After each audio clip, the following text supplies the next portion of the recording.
This, the Great American Getaway 400 presented by Visit PA Betting Picks 2025 edition of the NASCAR Gambling Podcast here on the Sports Gambling Podcast Network is brought to you by Underdog. Get up to a $1,000 deposit match when you sign up at UnderdogFantasy.com. Promo code RACE SGPN. Driver, start your engine!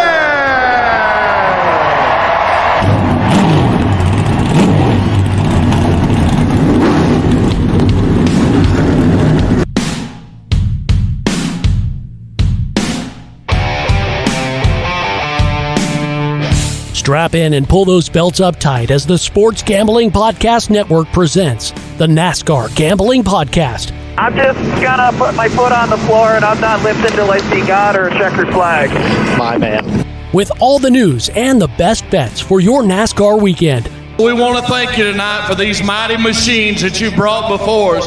Thank you for the Dodges and the Toyotas. Thank you for the Fords. Lord, I want to thank you for my smoking hot wife tonight, Lisa. In Jesus' name, boogity, boogity, boogity. Now, here are your hosts, Rod Villagomez and Cody Zeeb.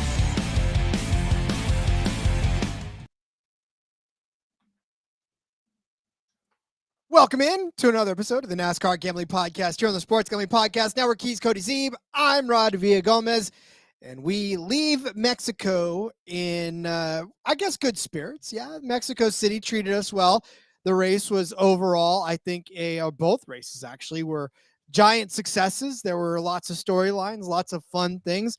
Some rain on the parade, but overall, Cody, we leave the beautifulness that was Mexico City. And now turn our attention to the tricky triangle in Pennsylvania, in Pocono. So, hi, Cody. Welcome to the Great American Getaway 400 prevented by Visit PA. Whatever. Save me, bud. It's either presented or prevented, up to you. Yeah, Mexico, I think, was a success. Obviously, you look at the final tally and SVG kicks everybody's ass, right? But not really the story of the day. I think that there were many other stories and really some great racing throughout the day. I think that overall was a success, right? Hit some bumps in the road, getting there, getting things rolling. But once they got there, everything seemed fine. Everything seemed to work out pretty well. This car hasn't been the greatest for road course racing, but I thought that this track delivered some good racing. And SVG at the end of the day, dog walked everybody, which is what he's supposed to do, right? So props to him for that. Still don't think he was worth betting on. As you can see earlier in the race, it wasn't necessarily his thing. So, that's conversation for another time. We saw that Saturday with Zilich. Wow, dominates early, looks great, but reason you don't bet him at minus 110 is because of crazy shit that happens at the end, and that's how it goes. But fun weekend overall of racing, and moving from a road course to a triangle. I mean, what better progression you get than that? But what I like the best, though, about both races in Mexico is that what you thought maybe the winning strategy was or wasn't. I mean, there was always some intrigue as to how this was going to play out. You saw guys on Sunday stay out on slicks, and you thought for sure, well, hell no, they're not going to be able to make it back up to the front when they got to pit for wet weather tires or for the next set of tires. And sure enough, I mean, Cindric stayed out on slicks, and he found his way back up into the top 10 at points of the race. And you're like, he was like 32nd. How in the world is he back up in the top 10? So I just love that there was so much going on that as a script writer, you weren't able to necessarily know where it was going. And that, for me, makes a good race. Yeah, well, that and the strategy stuff. I mean, SVG stayed out to win the second stage, and they talked about it on the broadcast, right? Hardly anybody that wins the second stage at a road course wins the race. And it was like, what are we doing here? You had multiple times throughout the day where it was like, oh, we're going to wait to pit because it might start raining. Do we need, which tires do we need to have on? Ty Gibbs, SVG said that was the guy who had enough for him. That's right. Ty Gibbs, Rod. But that, crew chief makes another bad decision, keeps him out a little bit too long, questionably. Why he kept him out long, I don't really know there. But, that came into play, obviously. Put him back farther in the field, wasn't able to get back up there and allowed SVG to run away. But as he stayed out to win the second stage, you thought, boy, going to be pretty tough to recover from this, right? It looked like that was probably the nail in the coffin, the favorite, all this stuff, but they fought back. Things kind of fell their way. And really, I, again, thought it was a pretty successful and exciting race. 54 may have had enough for him out front, but couldn't power his way through the field as any good race car driver should do. Checking in with the chat real quick. Marcus checking in saying first, hi. Marcus wants to know what everybody's favorite pick is at Pocono. I'll give you 3 guesses as to what Marcus's favorite pick is. You're right. You only needed one. Christopher Bell after finishing second at Mexico. Oh, Cody. Jess saying good afternoon, guys. Hi, Jess. How are you? Walter saying at Pocono, one of his favorite tracks, high speed with a lot of passing, 12 wide. Holy, well, yeah, you can get about as wide as you want to there. Yeah, you can. And then Ash checking in saying, evening, lads. Shout out to my fellow Britt Legg for finishing ahead of the best driver in motorsports and Kyle Busch, a masterclass from SVG. Surely he will be shorter than plus 350 or 325 rather in Chicago. I do want to give Legg a shout out. The leg lift did not lift itself high, but she definitely held her own. Yeah. Hey, she won me some money, Rod. You said to play her in DFS, played her in DFS, cashed those lineups in a couple of different spots, finished second in our big contest in the group. I should have looked and see if the winner, I'm going to dig that up. If the winner of our weekly contest had Legg. But yeah, I cashed that out in a couple of other contests. So shout out to Catherine for cashing me a ticket, Rob. I'm telling you right now, that's what I said. She couldn't lose you points. And by the way, she didn't lose you points. She outlasted everybody else that was sliding away, quietly put herself into a nice, 20-something place finish or 30th place finish, but was still better.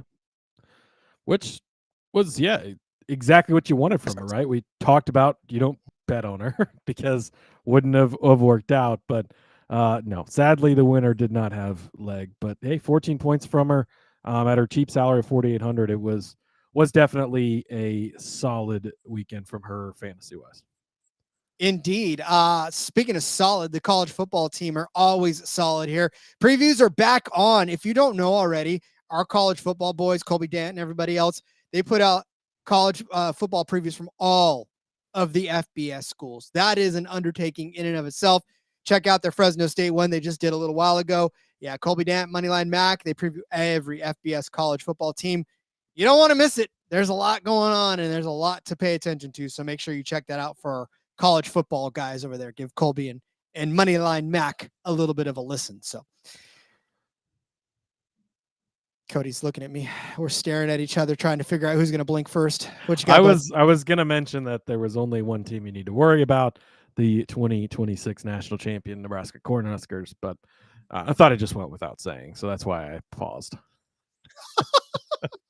So that literally just went without saying. That 2-second pause it literally went without saying. That's how that works. I love it. Well, look at if you fancy yourself a conversationalist and you don't like pauses, then join yourself the Discord where you get those legs out. Yeah, and you don't get any pauses over in the Discord. The experts suck saying, "What's up, you experts?" Then says, "Kidding." Does that mean we're not experts, Rod? What are you getting at there? Jeez, I don't consider myself an expert in anything. Lee saying Mexico is huge for my accounts. That's always good news. That is fantastic news. And you know why it makes it even better news is because there was a lot of our bets that kind of got washed out quite literally in the first couple of laps. AJ Allmendinger, who did fight himself up to get back into the conversation, just not close enough to where we needed him to. And then, Todd Gilliland getting the raw end of a deal later on. So, yeah, there was a lot of our bets that were looking good for a while, and there was stopped. Yeah, a lot of things throughout the day that definitely had their shots. I mean, Gibbs top Toyota was looking great for a long time. Noah Gragson top 10 was almost cashing till the end. He ended up finishing like 34th, but he was running just outside the top 10 in the closing laps. Yeah, certainly was a few things that unfortunately just didn't work out.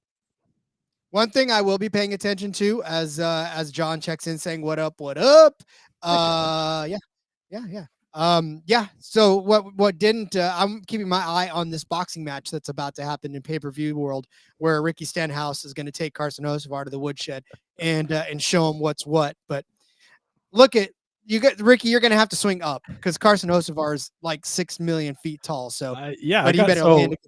Shout out to my buddies in a Snapchat group where we all kind of go back and forth with a bunch of Nebraska racing podcasters. So shout out to those guys. But we were having this discussion the other day: who wins in a fight between Ricky Stenhouse and Carson Hocevar? It's Carson, but only because he's so tall and he's got the leverage to be able to punch down at Ricky. But see, so that was kind of early consensus was Carson. But then as we thought about it a little bit more, Ricky Stenhouse comes from a dirt racing background. Like, he's not one of these pavement princesses, right?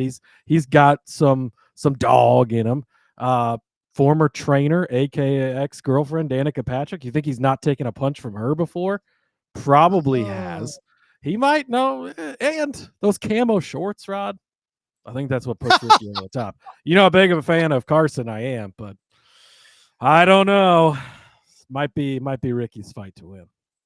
But this is okay, because then you put Ricky as the underdog. We bet on him and we win, right? That's really what we want. Go ahead and label him the underdog. We'll put all our money on him and he'll win. I'll take it. The experts suck, right. Clarifying about that you guys suck is what he was kidding about. So okay, I'll take that. I've been called worse.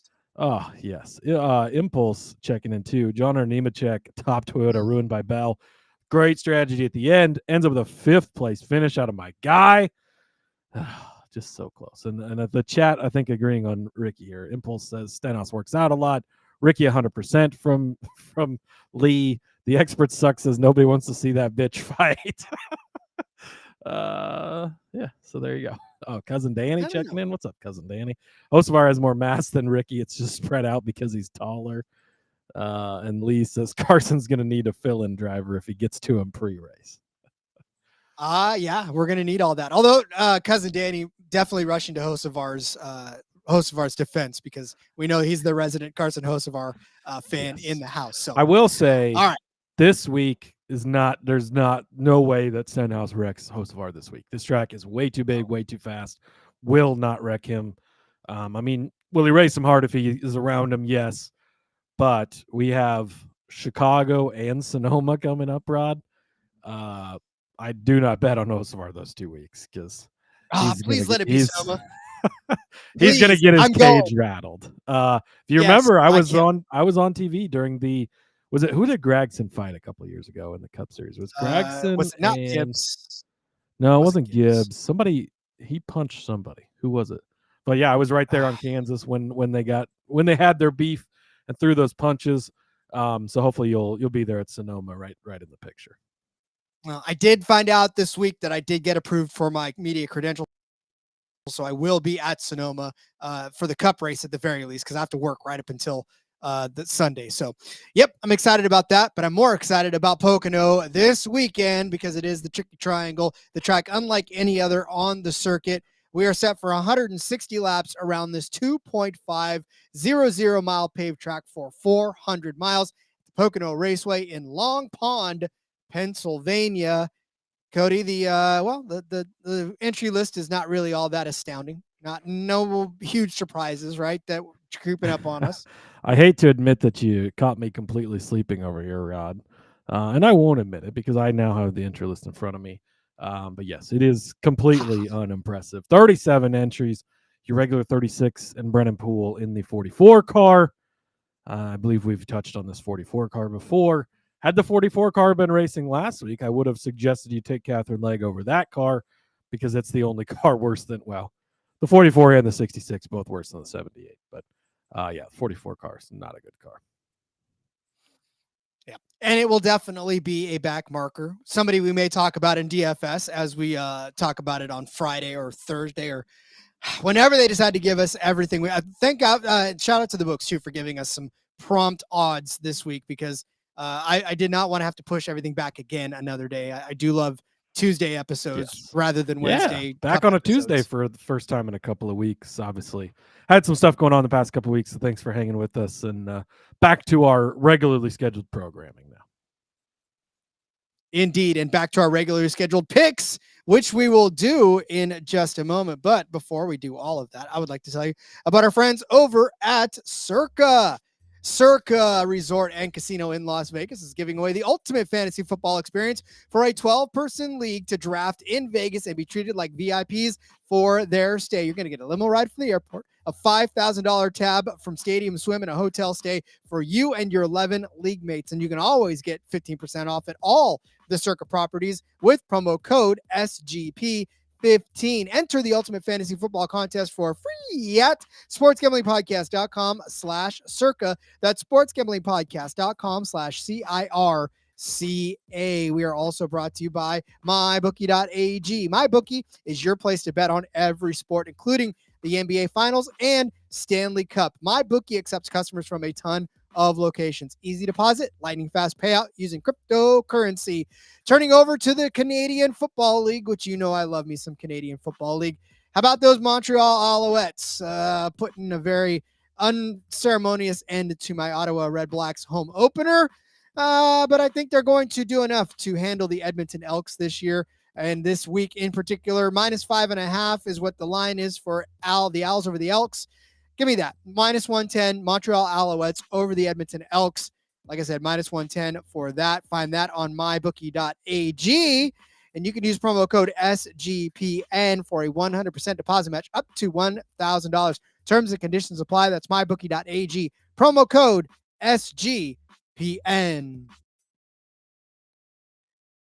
Very sad outing for my Ottawa Red Blacks. We pretty much tips, turnovers, and penalties were the name of the game. So we'll hope for a better week. But in the meantime, I'll take the Owls over the Elks because that's just the way we roll in Canadian. Sounds great. Well, the experts suck with a question here, Rod. Is the Blaney car lift on brand for us? And that sets up my first bet of the day, because I'm going to take Mr. William Byron over Mr. Ryan Blaney. And you could find this one over on the Caesars at -105 for the William Byron side of things. Kind of surprising to me a little bit that William Byron is not the favorite in this head-to-head. Ryan Blaney's had a lot of speed this year, Rod. He absolutely has, and I want to give him full credit for that. But so has William Byron. Byron has been absolutely great this year. And Byron has been, while Byron's been disappointing in the fact of like leading a ton of laps and not winning these races, he has still been getting good finishes just about every single week. Whereas Blaney's had fast cars and horrible finishes. Just things go wrong time after time. A little bit of that Ty Majeski, Justin Allgaier piano syndrome almost for Ryan Blaney. He did win at Nashville a couple of weeks ago, so kind of got it out a little bit there. But going back and looking at this, so Pocono, we've got 3 races here in the next gen era that we can look at for these drivers. For William Byron, 4th place last year, 14th place, 12th place finishes. Ryan Blaney actually won this race last year, so we'll give him full credit for that. But the other 2 races, on par with how his seasons look so far this year, 30th and 33rd, not good runs by Ryan Blaney in the other 2 races here. So you go back to Michigan, Ryan Blaney out of the race at the end, finishes in 32nd. William Byron on his way to winning. And he ends up finishing in 28th. That became a fuel mileage thing. Had a fast car throughout the day, led 98 laps, and even the 28th place finish, better than Ryan Blaney, so we're going to give him credit for that. Nashville, and I guess to kind of set this up, right, Pocono is a unique track. It's a triangle, which we don't have any other triangles on the track. But, I looked at Ryan over at iFantasy Race. He's got the similar track comparison chart. And really, Indianapolis, Brickyard 400 is kind of the one comp track. So remember this race in a couple of weeks when we go to the Brickyard, but we haven't been there this year. Other tracks, places like Michigan, just kind of your high-speed intermediate tracks. They're not going to race exactly the same, obviously, but there's a lot of things you can take away. So that's what I'm looking at them. So Nashville, one of the least comparison, but I will give Blaney credit for winning. But Byron was 5th, right there. Good, solid finish. That's what you're looking for. Charlotte, Ryan Blaney strikes again. 38th place finish. William Byron led 283 laps. Didn't get the win, but he finished 2nd. Would have easily cashed his head-to-head. Kansas, Blaney did have a third place finish. We'll give him credit for that. Byron, they had trouble early, blew that tire, and we're on pit road all day.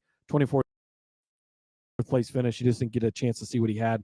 But then Las Vegas, 38th place again for Ryan Blaney, 4th place for Mr. William Byron. So he's 2 for 3, finishing ahead of him in the 3 next-gen races here. And in 16 races so far this season, we're 16 races into this thing, Rod. Do you believe that? I actually had to count it multiple times because I was like, is it really 16 races? 16. At least that's what I counted. But head-to-head, 10 of 16 for William Byron this year. So I like that. Byron actually also leads all drivers in average finish in 2025 with 10.4 average finish through the 16 races. Blaney's 7th on the list, 15.8. But the point being that William Byron, these are both going to be fast cars, right? I'm not taking anything away from Ryan. And to the expert sucks point, if you want to ride the car lift on him, I don't mind it. It's just the fact of Byron's a guy you can trust to get to the end more than Blaney with how things have gone so far this season. 2 for 3 as well over the last 3 years. So I like that. Give me William Byron over Ryan Blaney at -105. And then I got one more matchup for you, Rod. I'm not usually giving out a ton of matchups, but I really like some of the matchups they're offering this week. And I'm going to take Bubba Wallace over Alex Bowman. It's -105. You know how much I love Bowman. You know how much I love to bet him, especially on this track type. But it has been a rough season for Alex Bowman. It was a rough start to the season for Bubba, but he has figured things out. Also, 2 for 3, finishing over Alex Bowman here at Pocono. Bubba's got finishes at 10th, 11th, and 8th. Alex Bowman is 3rd last year, so he did get the better of him last year as well. But 24th and 11th in the other 2 races there. Go back to Michigan, though. 36th for Bowman. Rough day, right? 4th place for Bubba Wallace. Speed. This is the most comparable track that we've been to, right? So showing that you like that. 6th place finish at Nashville. Another good run on an intermediate, where it was 36th for Alex Bowman. 35th, 33rd at Charlotte and Kansas for Bubba, compared to 29th and 5th at Kansas for Bowman. So slightly better at Charlotte, not much. And then obviously had a good run at Kansas. Texas, not good for either of them, but Bubba got him by 2 spots at the 33rd compared to a 35th. So 3 races in a row, Bubba Wallace, 12th place or better. Alex Bowman, 3 of the last 10 races has he finished better than 27th. 7 of the last 10 races, Alex Bowman has finished 27th place or worse. And Bubba Wallace has gotten the better of him in 6 of the last 10 as well. So give me Bubba Wallace over Alex Bowman at -105. That is such yucky performance from Alex Bowman. You would expect so much more out of him. And it's out of character for him to have such terrible finishes lately. So yeah, I mean, you got to ride the momentum train, especially in something like this, where a guy like Bubba Wallace is in my first bet as well. I'm taking Bubba Wallace, but I'm taking him over Ross Chastain this weekend, -110 over on ESPN. You just talked about Bubba Wallace and what he's done as of late, and of course what he's done on this track. You go back even to 2021, 5th place finish, then 8th, 11th, 10th for him, 14th, 20, 22nd. I'll tell you what, Ross Chastain, his average finish on this track, 28.6. That's the rough part. He's crashed out of 2 of the last 3 races on this track, and the last one was a 13th place finish that he actually finished the race. Finishes of 28th, 35th, 24th, 30th, 33rd, 26th. That was all in the 42 and the 15. Well, then he gets in the 1 car and it's 32nd, 13th, 36th. Like, there are times where you look at a driver and you go, okay, well, maybe such and such happens, maybe whatever. But when you look at consistent finishes like that, you know that he's just bad at this track. Like, there is something about Pocono that he has not been able to figure out. You can look at the 1.5 miles and go, all right, well, maybe this happened right here, but he's generally good at 1.5 miles. Maybe he'll turn it around. There's no other thing to compare this to make me feel good about Ross Chastain finishing better than anybody on this particular track, because it's just something about it. And you look at the finishes have gotten him. Now, Ross Chastain lately, right? He's been all right. He won at Charlotte, 11th at Nashville, 6th at Michigan, 16th last week at Mexico. And Bubba, it's been kind of a rockiness, but he's turned it around, like Cody said, 6th, 4th, and 12th in Nashville, Michigan, and Mexico City. So for me, this just comes straight down to who's performed better on this track overall. I mean, for Bubba, his average finish here is 19.2 between the 23 and the 43. I mean, when we were looking at finishes for Bubba, he's only got 2 finishes on this track worse than 30th. Other than that, a 26th, 22nd, 20th, 14th before that string of top 10s and borderline top 10 finishes. So like you had said earlier, Bubba Wallace really good on this track for whatever reason, and he's going to be a top 10 contender. With his, even as good as Ross Chastain has been running lately, whatever it is about Pocono, whatever it is, maybe he's scared of triangles, maybe he doesn't like the hypotenuse or the Pythagorean theorem or whatever it is that you figure out all these triangle equations on. Maybe, I don't know. Whatever the gremlins are that live in Pocono, they don't like Ross Chastain. He doesn't like them in return. So I'm going to take Bubba Wallace over Ross Chastain, -110 over at ESPN. Yeah, I like this. It's notable, too, that between 2311 and Denny Hamlin, who, of course, owns the 2311 cars, races for Joe Gibbs Racing, similar cars. Denny Hamlin's average finish in the next gen here, Rod, is listed, quote unquote, at 12.7, but it's finishes of 2 wins and a second place. One of those wins was, disqualified back in 22 and taken away from him, so he scored as finishing in last, but he won that race. Reddick then has an average of 3.3, and that's currently the best average finish, quote unquote. And then Bubba's right there in 5th place with a 9.7 average finish. Also, Truex at 6.0 in 3 races up there. Bell at 7.3. Toyotas have been extremely good here. The 2311 Joe Gibbs Racing stable has been really good here, which we're going to talk about more in a minute. As I see King in the chat as we bring up the 2311/Gibbs stuff. So stay tuned, King. We got more on there. Also wanted to give a shout out to Laura because she's just checking in. Hi, Laura. And TK says, hi, guys. A little late, but SVG. Yes, we did talk about that a little bit at the top of the show. And I wanted to say hi to Charles, too.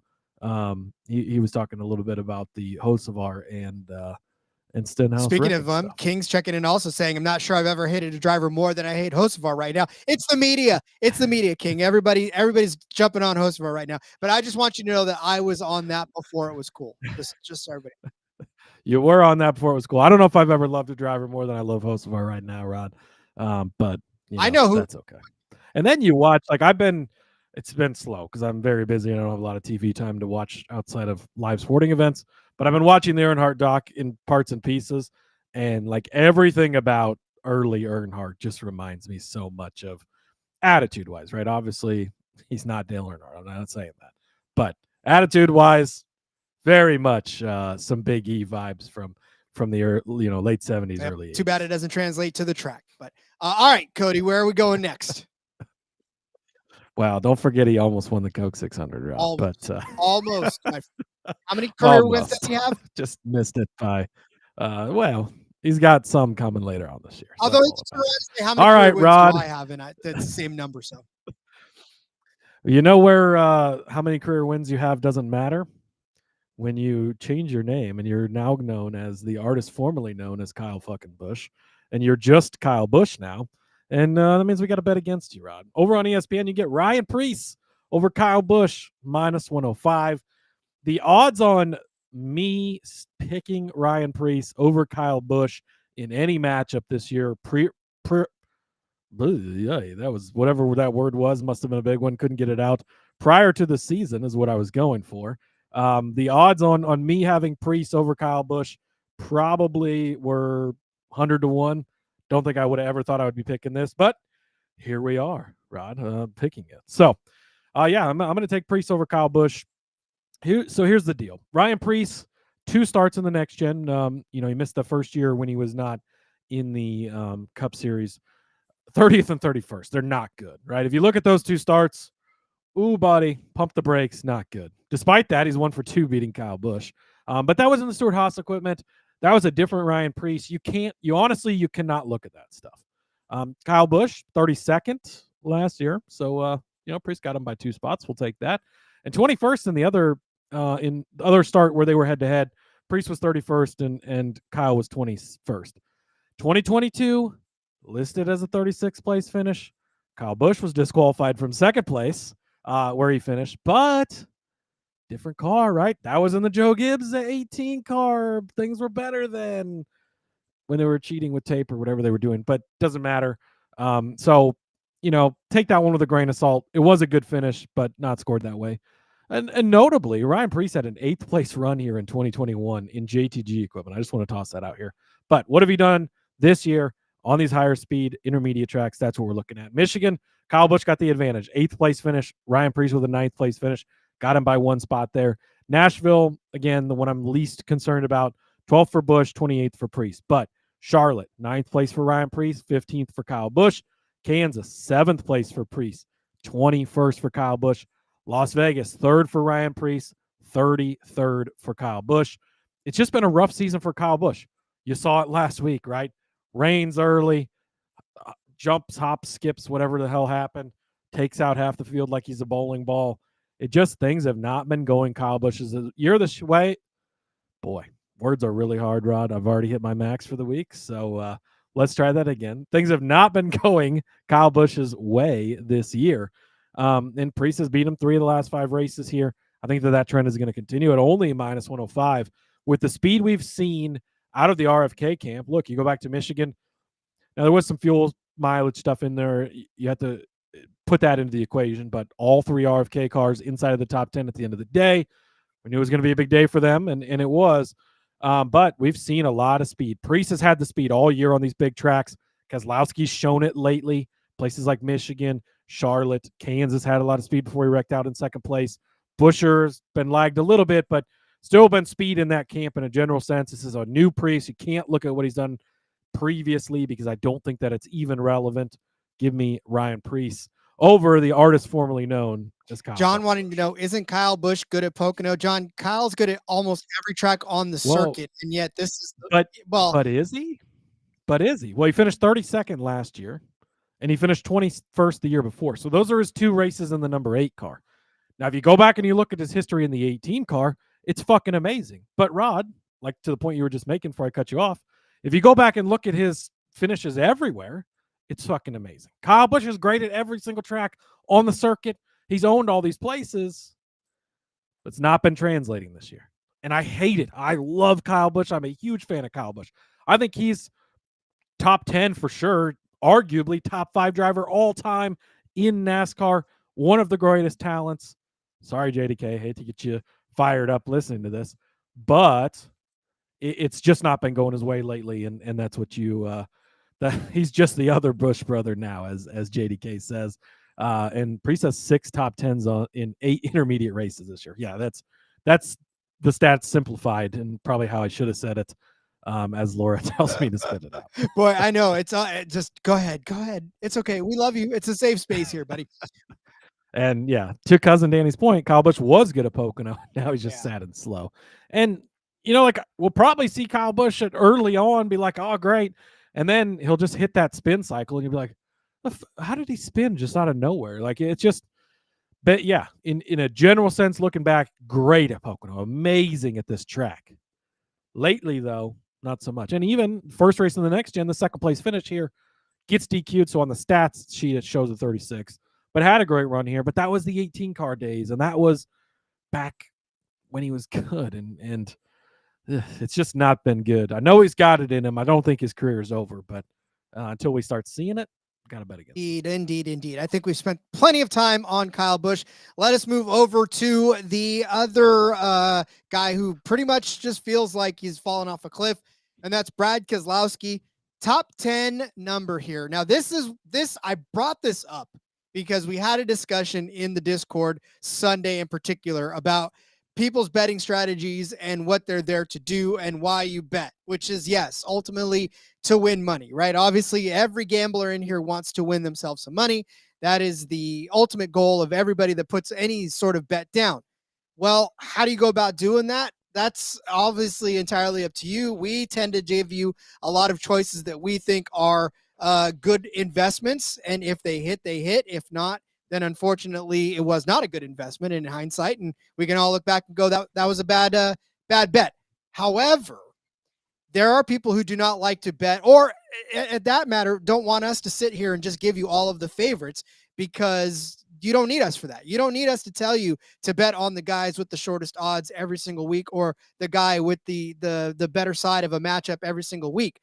So we tend to just give you stuff that we think is going to hit and give you a little more profit margin for it. Again, if you're somebody that just feels comfortable betting and laying numbers like a Brad Keselowski top 10 at minus 140, because you know that that's probably going to cash because that is what the odds are leading you toward, then by all means do it. However, I will say that with these minus 140s, yeah, Brad Keselowski is expected to turn a top 10 run here because Brad Keselowski has done top 10 runs on this particular track. In fact, last year he led 20 laps and he finished 7th after starting 14th. But Brad Keselowski has also finished outside of the top 10 in 2 of those previous races in the 6 car, a 16th place finish in 2023, a 14th place finish in 2022. Now, before that, in the 2 car, 3rd place, 10th place, 11th place, 9th place, 8th place, 2nd place, 38th, but 5th, 2nd, 3rd, 2nd, a string of solid top 10 finishes. He has 16 in his career in 27 starts overall, Brad Keselowski is. And if you look at his average finishing position, he sits 10th place overall or 7th place overall rather in Pocono NASCAR Next Gen average finishes, according to our friends over at iFantasy Race. Even that 12.3 average finish for Brad Keselowski puts him ahead of guys like Hamlin, Bowman, Larson, Gibbs, Hocevar, your guys' favorite. All those guys, right? And that's the thing. It's just, what is your comfort level, right? Brad Keselowski probably should come out and turn a top 10. The only problem is this season has not been the greatest for Brad Keselowski, and we know it, right? He's only got 2 top 10 finishes this entire season. One of them was at Michigan. One of them was at Charlotte. If we're talking about these big, high-speed tracks, right, that's the kind of finish we're looking for. And the possibility of him to be able to get somewhere inside of the top 10, we know that RFK has the speed. We've seen Priest, we've seen Buescher do it each and every week. We know Brad Keselowski is a good enough driver to do it. Cousin Danny saying minus money for Brad to do anything other than blow a tire is madness. I agree. However, this is one of those instances where it's like, okay, where do you take your shot? We talk about Brad Keselowski all the time as being somebody who is a fringe top 10 guy. Well, this is where you put your money where your mouth is. And do you believe in Brad Keselowski this week? How much do you believe in Brad Keselowski this week? Right? That's the thing. How much do you believe in the guy 32nd in points to finish in the top 10, Rod? That's the question. Oh boy. I don't know. It's a tough one. He probably should do it. We've seen the speed out of RFK lately. Look good at Kansas, look good at Michigan. Those are the most comp tracks to this. But boy, that's the thing. It's not impossible. He did it last season, and last season he was just as garbage as he is this season too. So, as we point out, there's something wrong with Ross Chastain on this track, but Brad Keselowski, not necessarily. I mean, a 14th and a 16th place finish, you would have liked him better if he would have finished in the top 10, but The expert suck wants to know, is Keselowski the Anna Kournikova of NASCAR? Looks pretty but never wins. I don't know if pretty's ever been the word to describe Mr.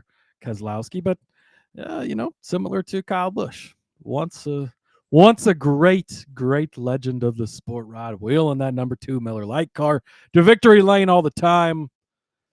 How the mighty. It's sad. It's sad because we definitely, like we said, we want to be on Brad Keselowski. We thought that the RFK world was about to get a whole lot more interesting, but unfortunately, just doesn't happen. And we're out a good another driver, and he probably is going to go to ownership mode sooner rather than later.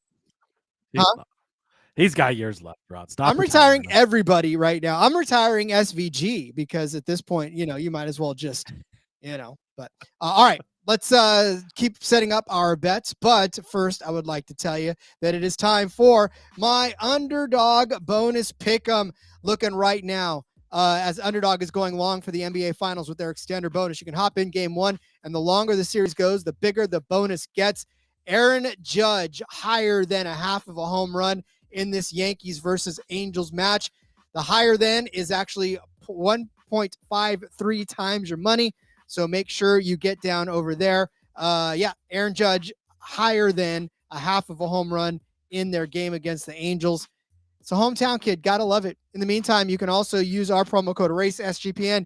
You're going to claim a special pick and first-time deposit offer up to $1,000 in bonus credits. UnderdogFantasy.com, promo code RACESGPN. You have heard of Rhythm before, and you've heard us talk about Rhythm before. They just dropped a game-changing feature called Power Trends. These are AI-detected patterns where Rhythm's model has consistently won and has a high ROI. Think a strikeout prop that wins 59% of the time when the line and win probability hit a certain range. Power Trends are updated daily and exclusive to Rhythm. No touts, no noise, just clean, data-backed bets. Download the Rhythm app, check out the Power Trends, and start betting smarter. You know we will be looking at some Power Trends right now for the what do we got? The A's and the Jays going on right now. How about strikeouts for Jeffrey Springs? Over 4.5 strikeouts. That is what Rhythm is telling us to take. It's a 74.5 win probability at plus 132 odds. So go get Jeffrey Springs to have over 4.5 strikeouts in his games against the Jays. And while you're at it, you can get a free 7-day trial right now at sportsgamblingpodcast.com/rhythm. The formerly known as Oakland A's, who are now playing in Sacramento's AAA stadium. How the mighty have fallen, we talk about, huh? They'll soon be the Las Vegas A's, though, Rod, and they'll resurrect from maybe they won't, but they'll be in Las Vegas. Indeed, they will. All right, well then, speaking of Las Vegas, you could place your bets for these gentlemen in Las Vegas as well. You certainly can, Rod. Hopefully our buddy King is listening up right now. We're going to go over to Tyrone Gibbs. That's right, Rod. Returning to the scene of his first career start here at Pocono. He jumped into that 45 car in place of the injured Kyle Busch. Kyle gets hurt, or Kurt Busch. You said Kyle Busch. Kurt Busch jumps in for the injured Kurt Busch. Gets hurt in practice. Ty jumps in, limited practice, goes out there and qualifies 10th and finishes in 16th place. Great run for him there. Comes back in 2023, 5th place run. You love to see it.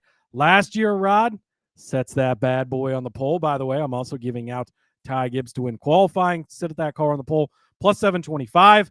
We've seen Chase Briscoe, who they finally have adjusted, heavy favorite now. He's been lighting it up on these big, bigger intermediate tracks, getting the poles. In that same camp, Ty did it last year, so I like him to sit on the pole again. Leads 21 laps, engine expires, ends up finishing in 27th. Not going to hold that against him, Rod. But I know you've been harping on him. It's not been great. Figuring some stuff out these last couple of weeks. A third place run at Michigan just a couple of weeks ago. The most comparable track. Runs 11th at Mexico City last week, but really the only guy who had something for SVG. You love to see that. Rest of the season, it's been a little bit questionable, right? But we're not going to worry about that, and we're going to focus on lately. What have you done for me lately, Rod? What have you done for me lately? He's been good. What has he done at this track in the past? Also been good. Getting plus money on a very good, fast car. The Gibbs cars, we just talked about how good the Gibbs cars, the Toyota cars have been here. Good driver, coming off a couple of good weeks. Give me Tyrone Gibbs. I won't even give you time to rebut because I know that you're going to agree with me.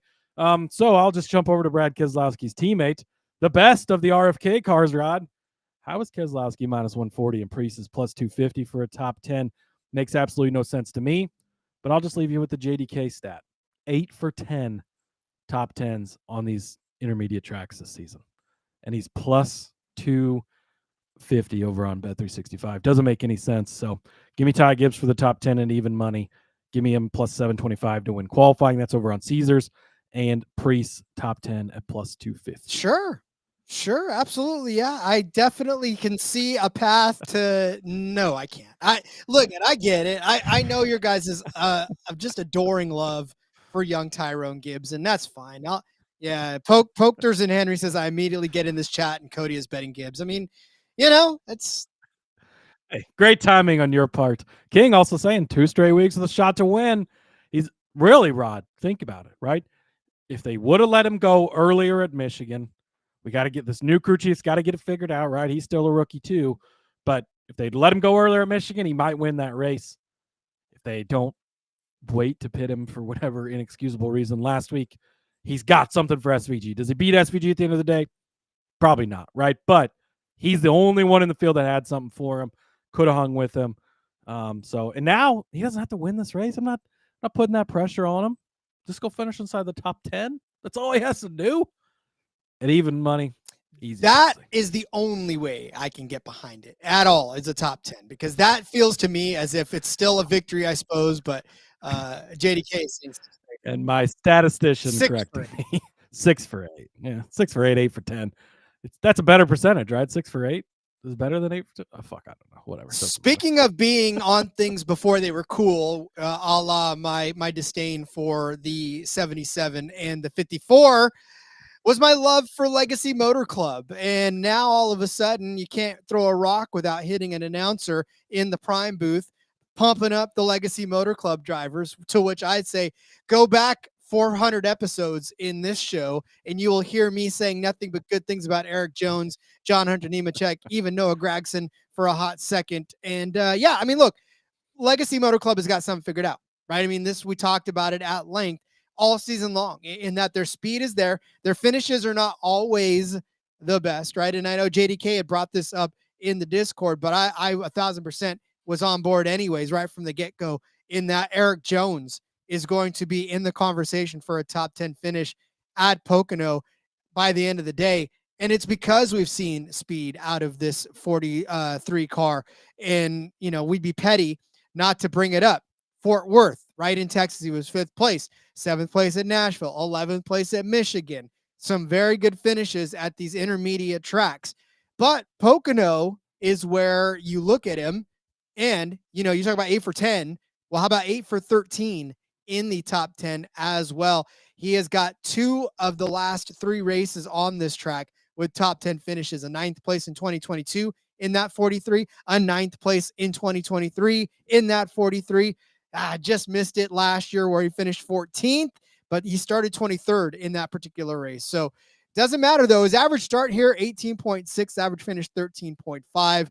Look at his time in the 77, right? Better driver in the 77 than the 77 driver right now. In 2017, he finished 3rd. In 2017, in the fall, he finished 8th in the 77. So 2 top 10 finishes and a much better, superior 77 driver. And then in that 20 car, right? A 5th place finish, a 3rd place finish, a 2nd place finish, and then another 3rd place finish in the 20 car to round that time out. I mean, look at, he's one of those drivers we talked about that knows how to run this track and knows how to do it well. So in fact, to me, right? So Eric Jones, top 10, plus 200, almost 2-1, much better odds than you're getting on Brad Keselowski, right? But this is a guy that I really truly believe is going to be a top 10 contender. Brad Keselowski will probably get himself into the top 10, but and cash your bet, which he would, but Eric Jones is going to be fighting for that 5th, 6th, 7th spot all day long. So give me Brandon Jones, top 10 at plus 200. Yeah, I really like Eric Jones this weekend. I was hoping for a little bit of a bigger number here, but I'm glad you took him because, yeah, he's been good here already. And look, we've been documenting it for weeks. Legacy has figured out the speed part of this. It's been a Toyota heavy track here lately, Rod.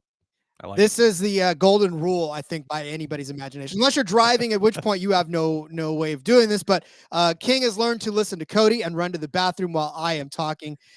I've always told you guys, Cody's the guy with the actual analysis here. I'm just the guy that pushes the buttons and makes sure that we go off on time. That's really all I do here. Well, I don't know about all that, Rod, but yeah, it works out. We make it. We do make it work. All right. Speaking of top 10 bonanzas, what do you got? Yeah, going back to some long shot guys. Look, I'm just going to keep betting on these guys because they either cash bets or they get really close to. They continually have us in chances to hit these. Zane Smith, 10-1 for a top 10. Last year, Inspire, this was early in the season when they were having trouble, struggling, comes out, qualifies in 9th place, gets caught up in a wreck, so it's a 29th place finish. That's the only thing we have to look at as far as that goes. But we've seen some stuff from him lately. 7th place at Michigan, boom. Cashes the top 10 for you there. 13th at Nashville, 16th at Kansas. Really close to top 10s for a guy at 10-1 on comparable tracks. 17th place at Texas. You like to see that.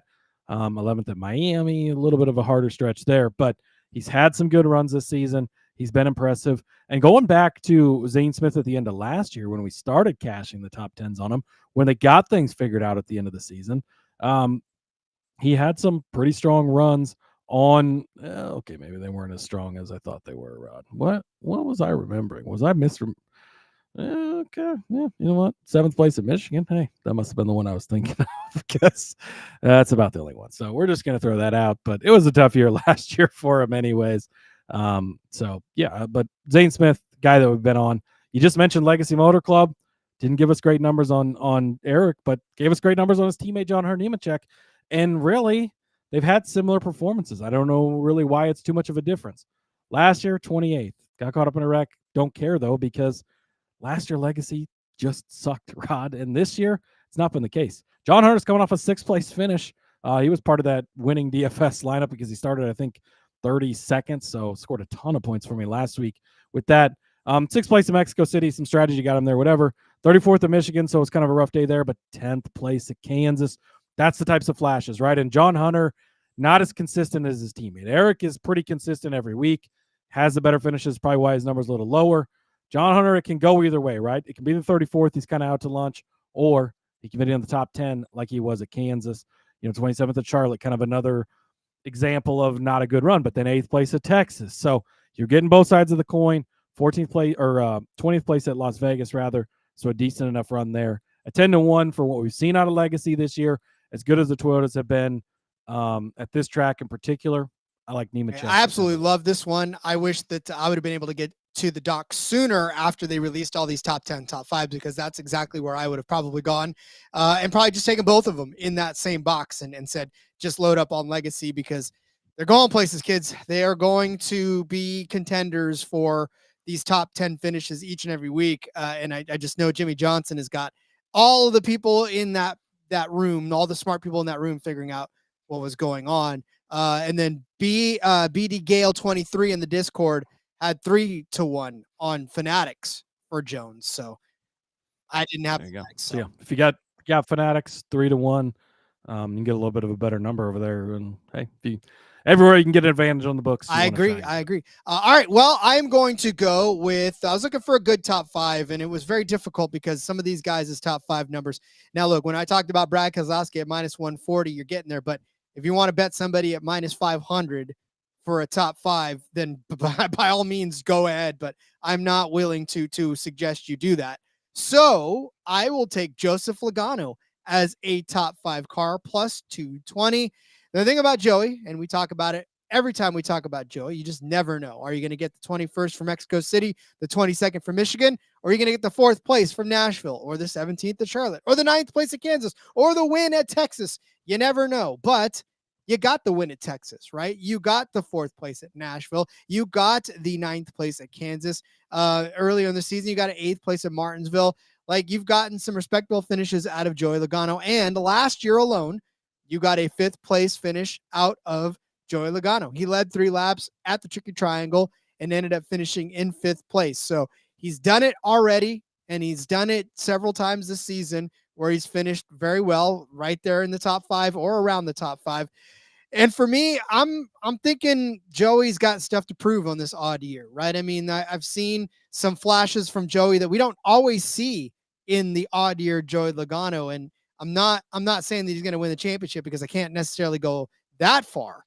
But I will say that if you're talking about him popping up with a surprise top 5 finish or a surprise win here and there, then I'm on board. And the fact of the matter is he did it last year, right? He finished 5th place last year. I know it's an even year, but whatever. You can follow me on that one.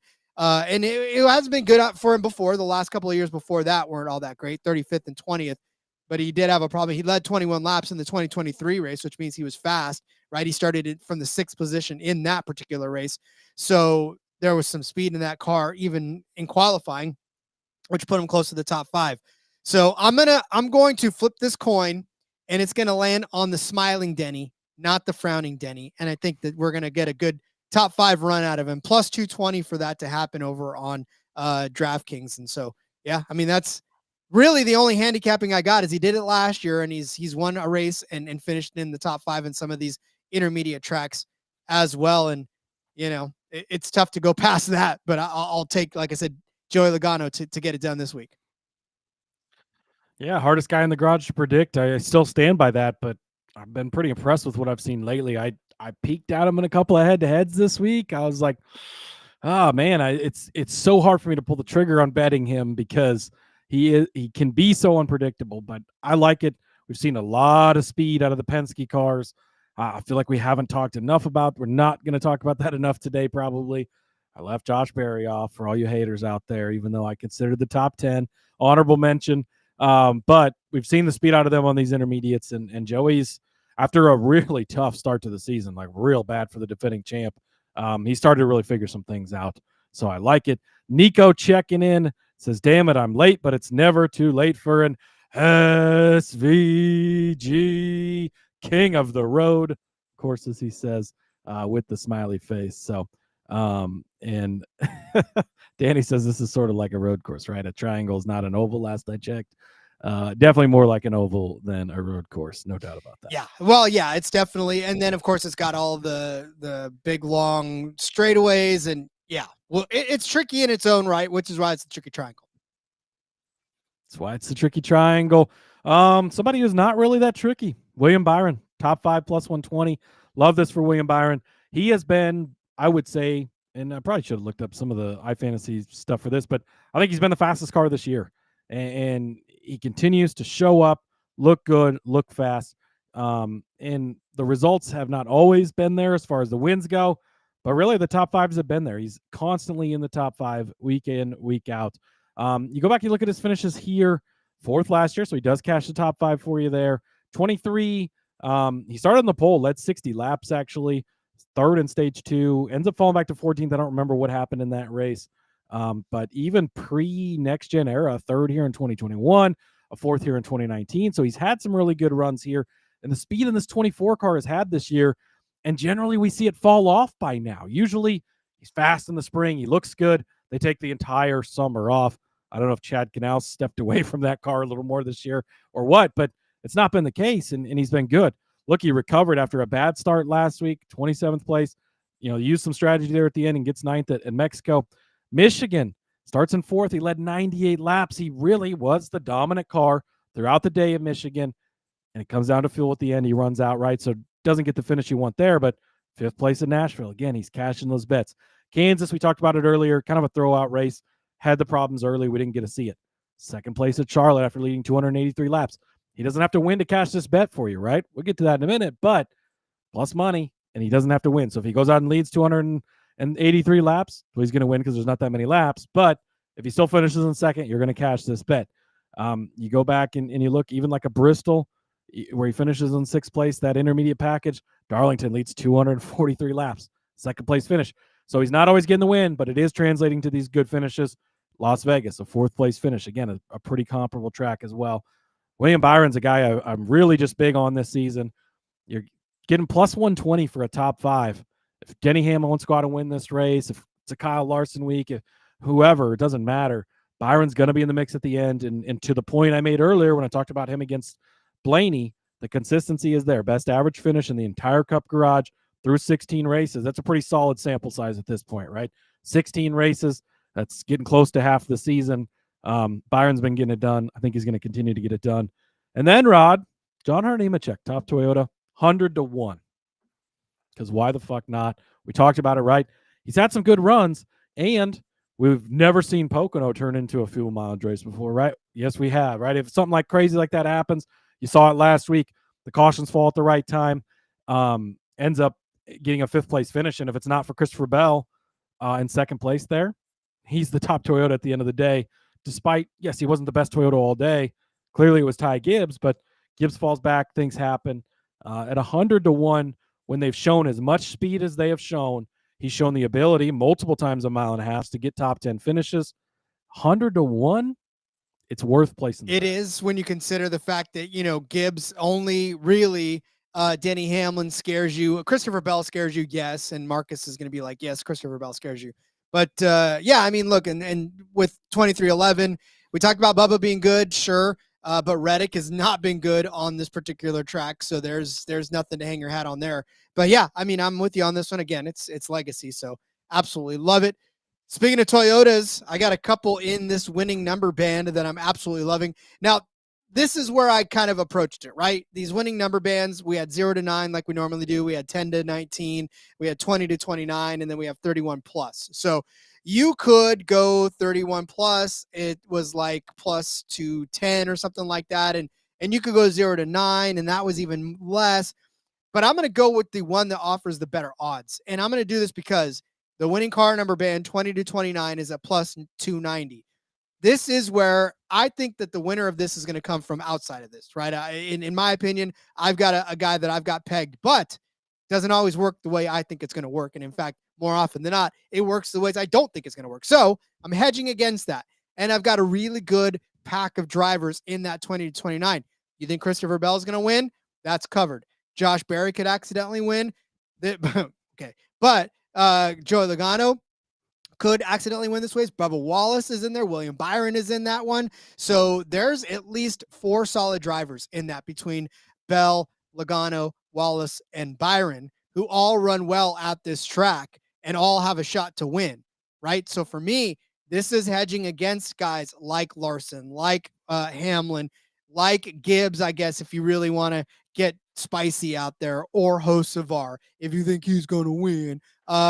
These other guys that are out on the outside of that. But for me, this is a good pack of 4 drivers that all have a shot to win this one. And plus 290 for that, when, of course, the guy I'm going to bet on is 5 to 1, then, I'll take that insurance policy if any of those guys decide to win, because we know that Christopher Bell is always in the mix and one of the better drivers out there. Byron, you just talked about as well. So Christopher Bell has an average speed ranking of 9.33 on this track, according to Ryan at iFantasy Race.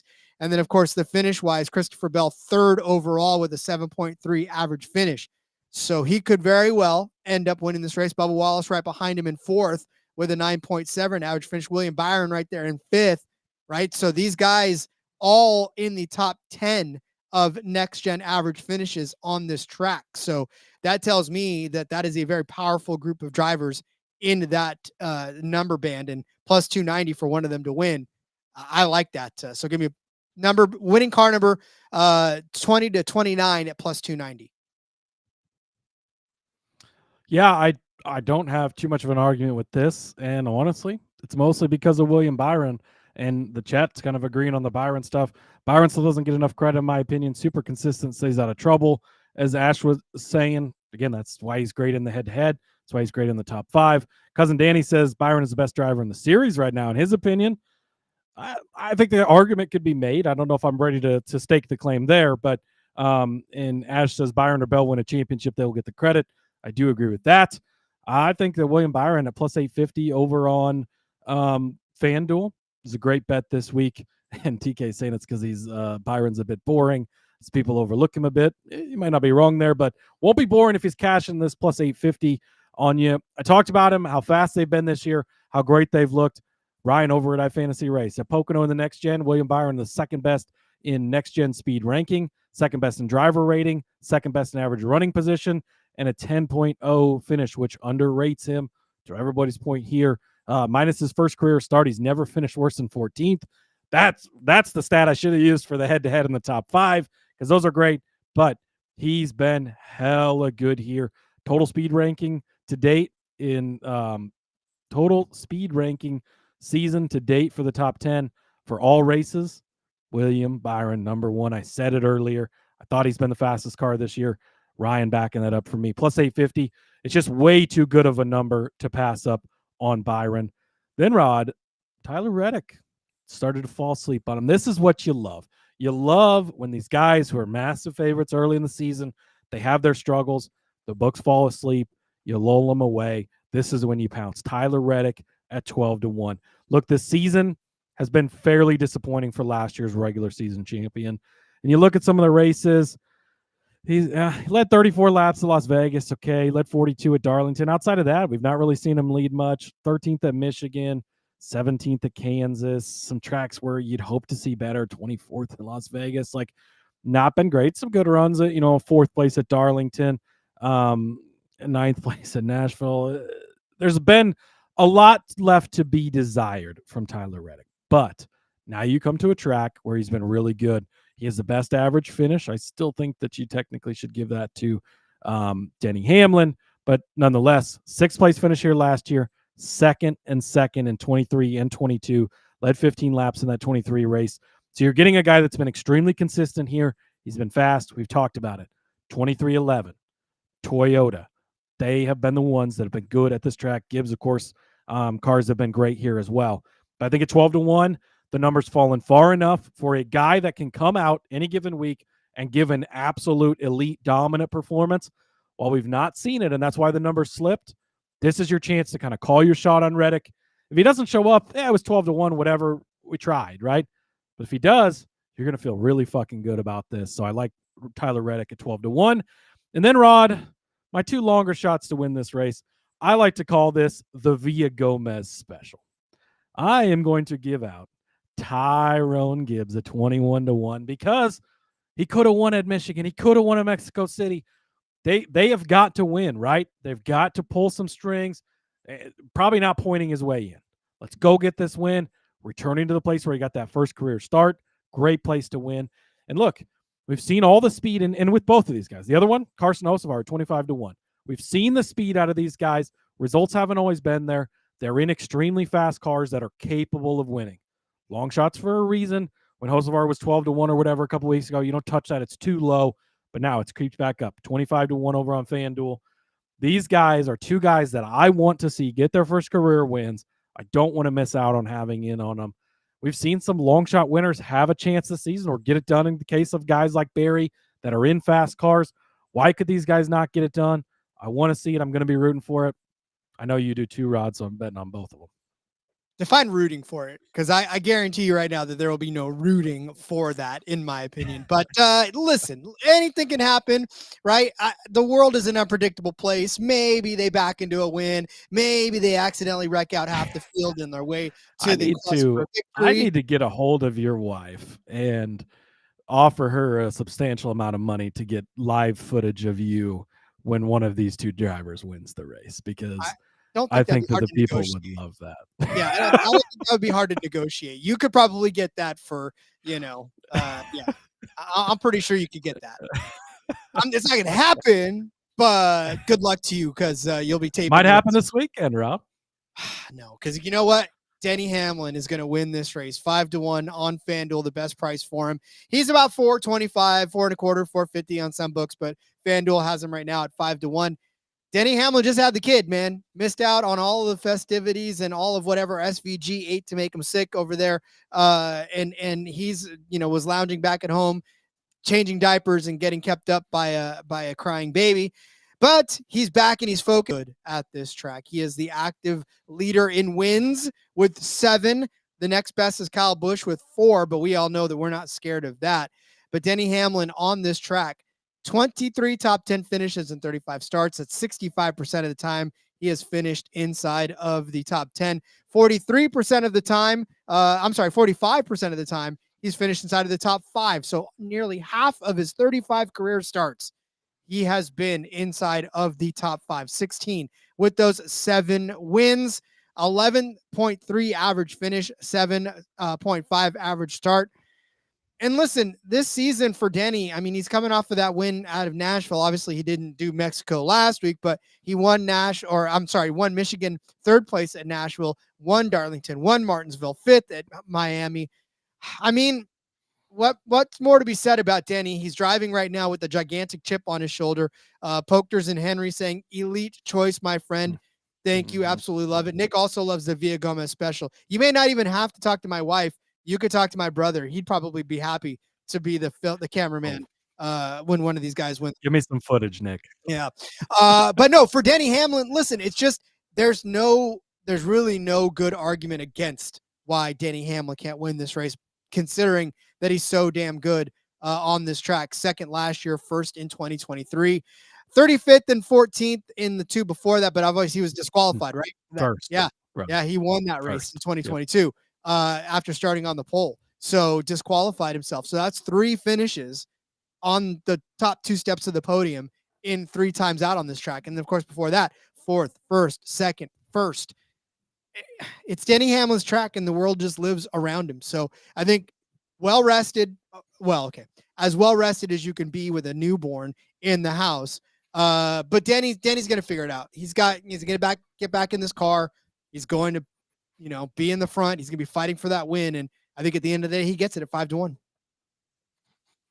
I love this bet, Rod. Elite choice. Completely agree with that. I also will be betting on this. You beat me to the dock putting it in here, but I think you have to bet Denny Hamlin this week. And I think you really do have to. Rod, his average finish in the next gen here is 1.33, 2 wins and a second place finish. I get he was disqualified in the one, whatever. I don't think that the tape under the hood or whatever made that much of a difference, but that was a first year next gen. You can't fuck with this car. They had to go lay down the law, whatever. It's fine. He won that race. He swept Pocono both wins in his rookie season. He loves this place and he is just really fucking good here. Oh, by the way, he's been elite lately. He just coming off of the win at Michigan, a great, the most comparable track we have. The last race we ran that was close to this, insane. And you mentioned all the other good runs he's had this year. And yeah, Poke saying top 3 at plus 140 looks good too. I think we put that in as a show pick right now because I think we officially add that to the card. I think you get everything you can get for Denny this week. Absolutely love Denny. I was going to try and find a head-to-head on it. He's like minus 150 to Kyle Larson. That's the only head-to-head they put out there. It's with the way Kyle's run lately, that's almost worth taking, I think, but probably not going to go that far. But this is Denny's track. I 100,000% completely agree with you on this. And at plus 550 on FanDuel, this number is not going to stay here. Get it now. Get it early in the week. You want to have Denny Hamlin at Pocono. And the baby bump, the whole thing, like it's all right there. New dad, misses a week, comes back out, gets all these fucking playoff points and shit that he missed out on last week that he didn't miss out on because it wasn't going to get him anyways. Stories sometimes write themselves. You have to bet Denny Hamlin this week. No, I agree with you 100%, and so does Sour D in the Discord. With love, Sour D. Yes. Absolutely. And then Cousin Danny saying Kyle Larson DNFs twice in one day and suddenly disappears from the show. This isn't necessarily like a track. He finished with the second highest speed ranking, 7th in 13th in 2022, 23, 24. Let me tell you about 2021 here, Rod. I got a lot of money on Kyle Larson. They're calling the race into the final corner. Kyle Larson on his way. Oh, my God, he's in the wall. He blew a tire. There's not even 4 corners. He blew a tire in the final corner. And fucking Alex Bowman won. I was so pissed, Rod. What a horrible. I mean, it sucks, right? Finishes a 5th, 20th, and 13th here in the last couple of seasons. So not much to get excited about if you're Kyle Larson, especially for a win. But yeah. And like, all right, we talk about Logano being the hardest driver to predict. Larson might be the hardest driver because he is fucking elite and he's so good. But if he doesn't hit, he doesn't hit, and it's bad every time he doesn't hit. But then when he does hit, it's Kansas, and he dog walks the field and kills everybody. So, and you never get good odds on Kyle Larson. That's the biggest problem. Is it's always shit odds on Kyle Larson. And it makes him hard to bet when he's as inconsistent as he is for being the elite driver that he is. There's some that will argue there is no bad odds because if it's a winner, it's good odds for that. So, but it's not a winner. That's the problem. That is exactly the problem. My brother's saying 2 races I hate the most, Pocono and any race Denny wins. So Sunday's probably going to suck. Well, it probably will. So get ready for that, Nick. Get ready for the disappointment of it sucking. All right, get out your pen and paper. We're going to go over our bets for this Great American Getaway 400 presented by Visit PA. Cody started you out with William Byron over Ryan Blaney at minus 105 over on Caesars. He added Bubba Wallace over Alex Bowman at minus 105 over on Caesars. I tacked on Bubba Wallace over Ross Chastain at minus 110. Cody said that Ryan Preece would finish better than Kyle Busch at minus 105 on ESPN. I said Brad Keselowski would be a top 10 car, and I'd be okay at minus 140 if it actually wins. And then Cody gave you Ty Gibbs as a top 10 car at even money. And he also said that he was going to put it on the poll at plus 725. And then he said Ryan Preece was going to be a top 10 car at plus 250. Eric Jones and me would be in the top 10 at 2-1, 3 Fanatics if you've got it. Zane Smith was Cody's next top 10 bit at 10-1, along with John Hunter Nemechek at 10-1 as well for a top 10 finish. Joseph Logano, top 5, plus 220 for me as my next pick. William Byron, top 5 at plus 120 for Cody. John Hunter Nemechek, top Toyota at 100-1 over on ESPN. I said winning car number 20-29 at plus 290.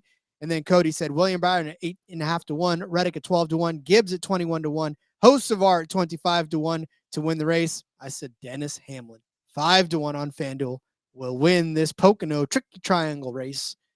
And that, my friends, is the Cup Series edition of the week. There it is, Rod. You got to love it. I believe we have both the Xfinity and trucks back in action this week. So a loaded show for you tomorrow. Cannot wait for that.